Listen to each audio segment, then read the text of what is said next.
Chapter 8. My friends are so emotionally fragile thanks to the economy.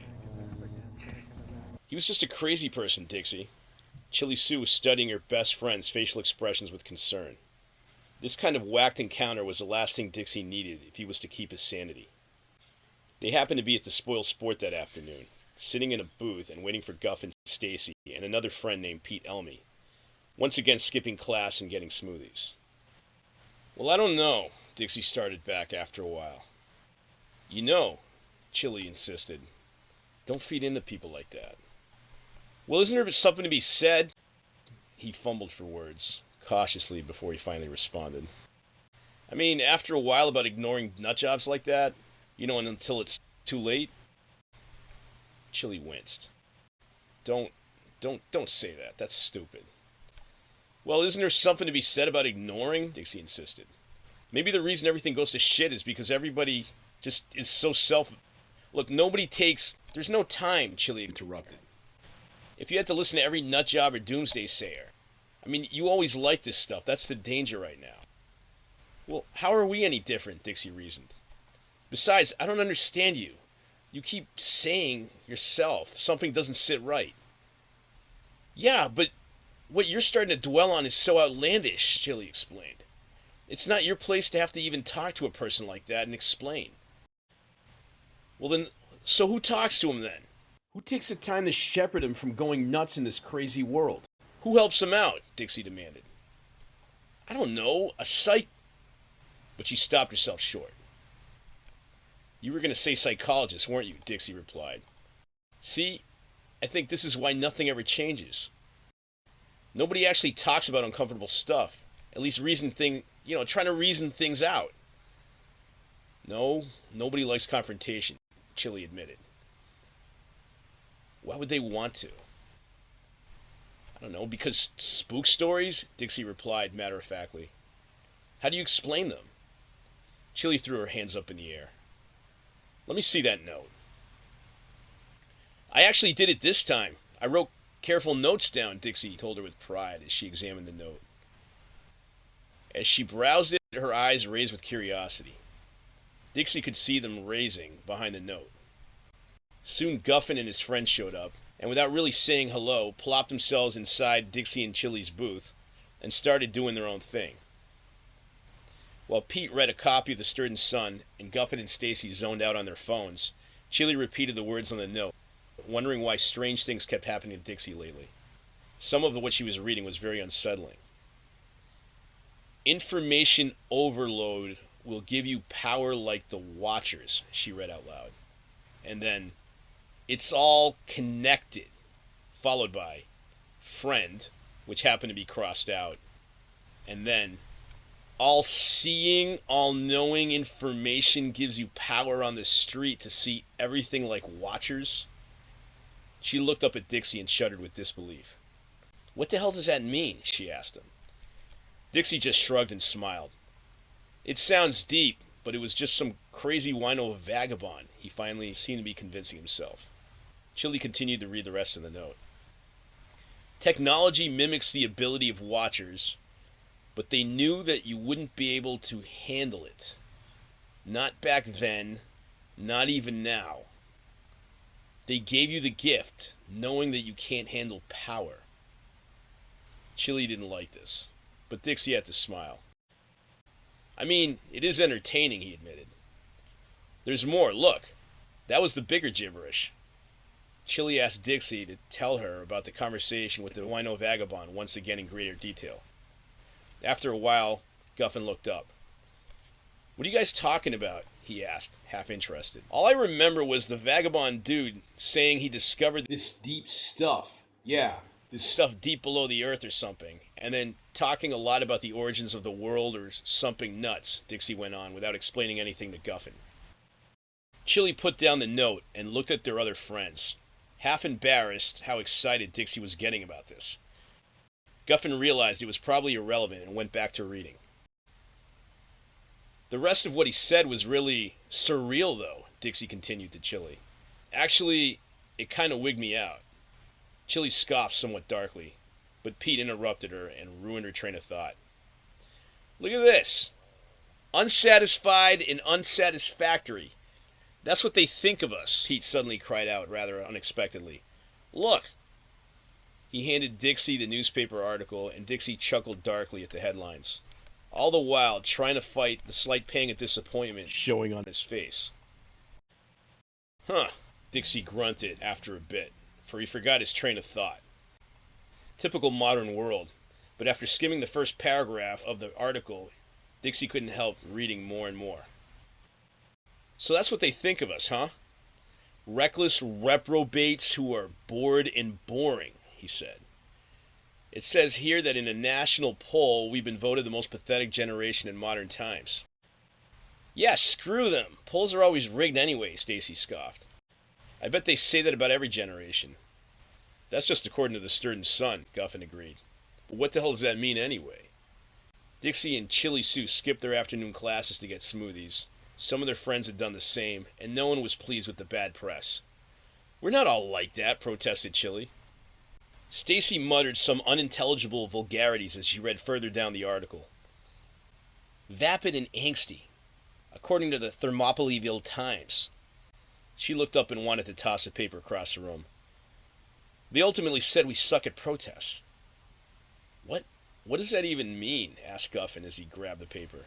But then he read it himself. No one under 30 can organize an effective protest without becoming a laughingstock. As he read the article further, he put it down on the table with disgust. Just like their pathetic parents did probably. Who wrote this shit? But he kept reading. They use complaining about society as an excuse to actually face their own existential problems. What, did a therapist write this? What was the point of this census anyway? Nobody was pleased with this.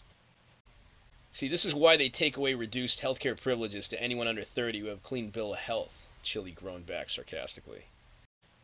Yeah, that makes sense, because they claim we whine too much.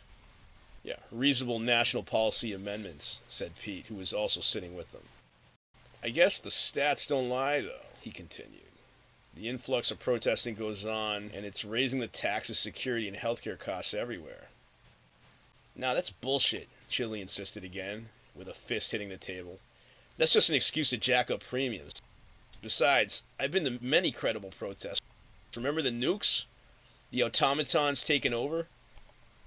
Yeah, but when those were different, though, Dixie pondered with some remorse. But then again, there were the robot love protests last summer, he continued. Yeah, that was pretty stupid, actually. Come to think of it, sometimes even he felt ashamed of his own generation. Hey, not all of us make an ass out of ourselves, one of them said. Yeah, but it's the clowns who always end up getting the biggest media coverage. People like being entertained, said Pete.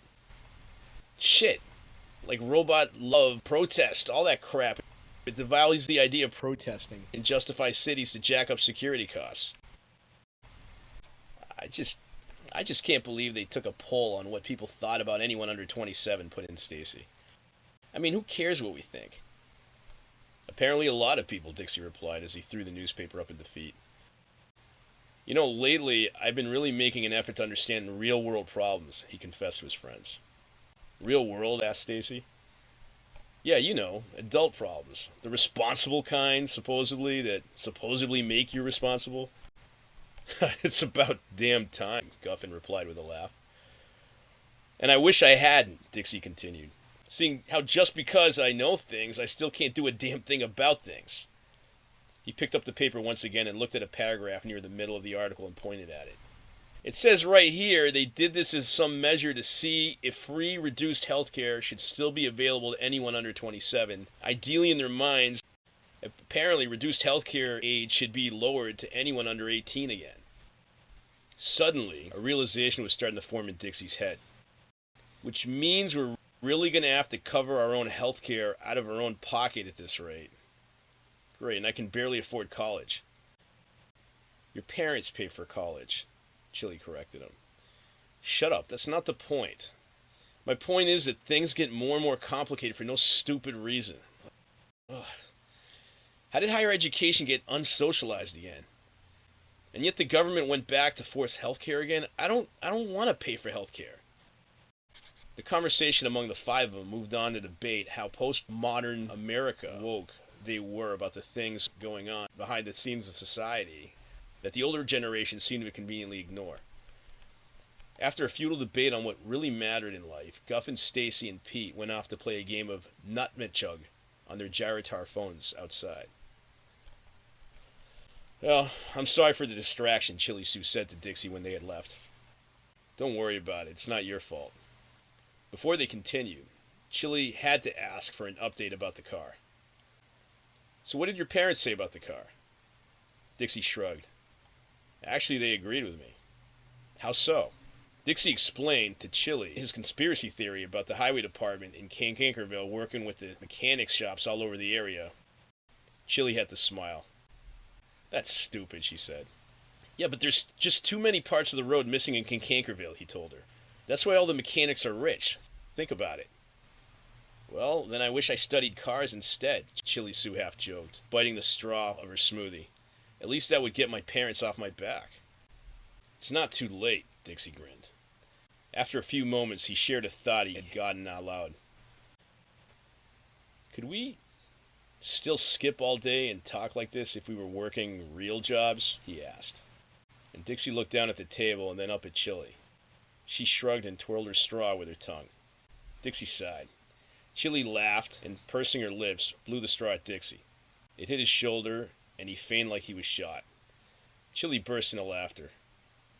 Light-hearted and spaced out at the worst possible times, Dixie thought to himself. Maybe I shouldn't ask, Chili continued after a while. But it sounds like you were going to say something else about that guy. What guy? The vagabond, she insisted. The homeless guy at the bus stop. Well, who said he was homeless? You did. Oh yeah, Dixie added. But then he remembered the exact words of the mysterious drifter, and Chili looked at him with confusion. Wait, can you repeat that? She asked, slightly unnerved. I think he said something else about how if you're not self-aware, you're not going to survive. Self-aware of what's about to happen, I think. Well, what on earth does that mean? I don't know, Dixie shrugged, somewhat perplexed. He added something about how there was something, I don't know, profound that was coming that he had discovered by traveling up north. Chili thought about it, then a revelation hit her, and it didn't feel comforting. He's clearly insane, Chili added with tight shoulders, and almost afraid to motion towards the north. I know, Dixie said somewhat cryptically, and somewhat scared at the same time. He thinks he really believes he came from Anakaland. Yeah, I got that part, said Chili. She was perplexed. You have the worst timing for strange coincidences happening at the same time. It's amazing you haven't cracked. As he wiggled down in his chair, Dixie felt the lump pressing against his leg. He straightened himself up, serious now, and pulled the book from his cargo pants pocket. Oh yeah, actually, what I really wanted to talk to you about is this. You had it here the whole time, cried Chili. What the hell was the point of the note? Just to show I take notes, he explained. He handed Esoteric Myths and Esoteric Places Volume 3 at Nakaland to Chili, and went back to talking about the strange encounter with the vagabond at the bus stop. It's a paperback, commented Chili Sue as she flipped through the pages. It looks more like a novel, not a textbook. I know. But it is a text, I think, replied Dixie. Actually, it's kind of cool, though. I mean, look. I wish I could get the other volumes. Leaning forward, though, and lowering his voice, Dixie told Chili about some of what he had read the night before. And though it wasn't really a secret, he felt it was important to keep the knowledge he now had safe. Chili scrutinized Dixie's face, searching for a reason for this infatuation, though. Look, maybe you really should go see a doctor, she confessed gently. I can't, he explained unhappily. It will probably take a week before I can confirm an appointment with my crappy insurance policy. Plus, I don't think I'm sick. At least I don't feel it. Dixie described how real his vision of the floating tower from the day before felt. He tried to remember every detail. Then carefully he opened the book to page 233 and pointed the identical illustration. I didn't draw this, he explained to her. Are you sure? Maybe you spaced. You You do know how attention deficit disorder works and affects your memory, right? No, Chili, this really happened. Check it out. There's scribble all over the book. It looks like someone ventured up through Anakaland, and it's obviously not my writing. He did look a little embarrassed. Well, maybe not him, maybe, what, the vagabond? You believe all this? She asked. And she was admittedly scared, even though she did her best not to show her concern. Well, deep down, not really, he answered, although Chili smiled because she knew he was lying. They both really didn't need to go down this rabbit hole. Look, don't ruin the moment, Dixie continued. But some geek out there clearly looks like he did a lot of work to share his views about something. Forgive me, her views. She claims she's an archaeologist. There's a name written on the back of the book. Chili took the book and turned it over. She didn't know anyone named Tapanta Dobson. After Chili went on her phone to do a quick internet search herself, they were no closer. Just someone who had studied archaeology at the University of California long ago. That sort of could make sense, said Chili Sue. Somebody, maybe some New Age hippie probably, studying archaeology trailing off into Anakaland. But she must have been rich. Or who would be crazy enough to fund an expedition like that? Well, you should read the descriptions in this thing for yourself, said Dixie. There's all twisted myths and urban legends about Anakaland, as you know, but it gives it a different spin. I tried to do a search online about Anakaland, and nothing really describes it like this book. Well, what else does it say? Chili had to ask.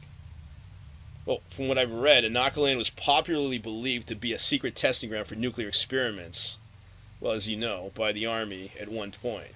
That's why the atmosphere up there is so toxic. What? Yes, I already knew that, Chili said after she set up another straw. No, I know, I've heard it too, Dixie replied. Stories about how research planes never go up there either. I can see how it's kind of risky. I mean, all those ionized clouds covering the landscape all the time. But it's explained here in more detail. Look. Read this part. Chili insisted to have Dixie just simply quote what he was trying to come at. According to geophysicists, it says, look, read this.